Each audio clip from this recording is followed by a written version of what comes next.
De permettre à l'école d'être pleinement inclusive est une ambition forte qui fait de la scolarisation des élèves en situation de handicap une priorité.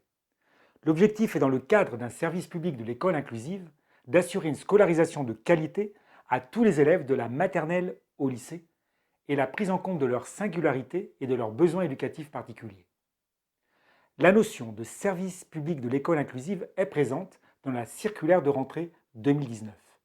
Elle a pour objet de préciser les actions et les moyens à mettre en œuvre dès la rentrée 2019 afin d'instituer dans chaque académie et dans chaque département un service public de l'école inclusive. Cela passe par instituer un service départemental école inclusive, d'organiser les pôles inclusifs d'accompagnement localisés, de mieux accueillir les parents et de mieux scolariser les élèves, de reconnaître le travail des enseignants, de les soutenir en déployant notamment une offre de formation qui leur soit accessible, de renforcer l'appartenance des AESH à la communauté éducative, de simplifier les démarches pour tous, ou encore de mieux suivre les parcours inclusifs et évaluer la qualité des actions. Dans chaque département, une cellule d'accueil répond aux interrogations des familles concernant le parcours scolaire de leur enfant qui est en situation de handicap. Le Comité national de suivi de l'école inclusive a été installé le 17 juillet 2019 et il incarne l'engagement conjoint des différents acteurs, l'État bien sûr, mais aussi les collectivités territoriales, les associations, dans la réalisation d'une école pour tous.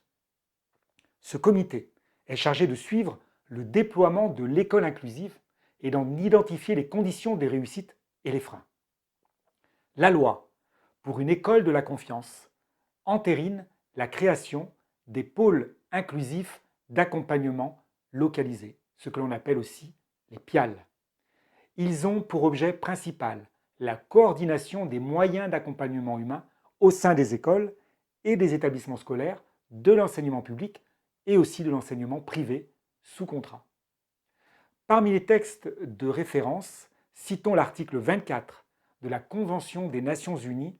relative aux droits des personnes handicapées, texte qui date de 2006 et qui a été ratifié par la France en 2010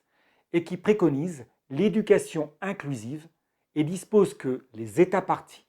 veillent à ce que les enfants et les personnes handicapées ne soient pas exclus sur le fondement de leur handicap du système d'enseignement général. L'article L111-1 du Code de l'éducation précise que le service public de l'éducation est conçu et organisé en fonction des élèves et des étudiants et qu'il veille à l'inclusion scolaire de tous les enfants sans aucune distinction.